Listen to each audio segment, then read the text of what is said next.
भाजपा के ही एक अन्य वरिष्ठ नेता, 4 राज्यों के राज्यपाल रहे हुए सत्यपाल मलिक जी ने क्या कहा था आपको? आज से 1 हफ्ते पहले कुछ कहा था। बड़े स्वर्णिम वाक्य हैं कि प्रधानमंत्री को भ्रष्टाचार से कोई नफरत नहीं है, वो सभ्य आदमी हैं। सभ्य भाषा में उन्होंने बोला, हम भी सभ्य हैं लेकिन एक कदम आगे बढ़ाएंगे। प्रधानमंत्री को भ्रष्टाचार से मोहब्बत है। ये मोहब्बत ईश्वरप्पा जी को फोन करने में सुनाई देती है।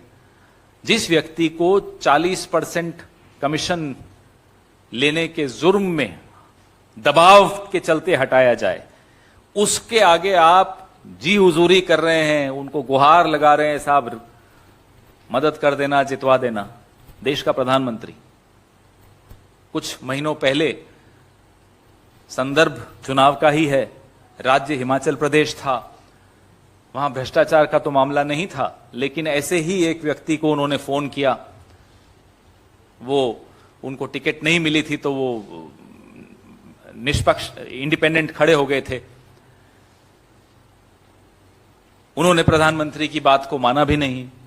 बड़ा अटपटा सा लग रहा था कि देश का प्रधानमंत्री, दूसरा टर्म का प्रधानमंत्री, इस तरह से हुज्जत कर रहा हो अपनी ही पार्टी के एक वर्कर के सामने, और वो नहीं मान रहा हो। देखिए साहब, इकबाल तो इकबाल होता है, वो नहीं टूटना चाहिए। पद प्रधानमंत्री का, और वो भी भारत जैसे देश के प्रधानमंत्री का, इस पद का एक इकबाल होना चाहिए। उस इकबाल को स्वयं प्रधानमंत्री ही खत्म कर रहे हैं। ये आज दूसरी बार देखने को मिल रहा है, और भी कई उदाहरण हैं, लेकिन चुनाव के संदर्भ में अगर हम बात करें, एक भ्रष्ट व्यक्ति को के आगे आप गिड़गिड़ा रहे हो कि भाई जितवा दीजिए। 40% सरकारा, ऐसे ही थोड़े स्लोगन बना, इन्हीं लोगों की वजह से बना ये नारा।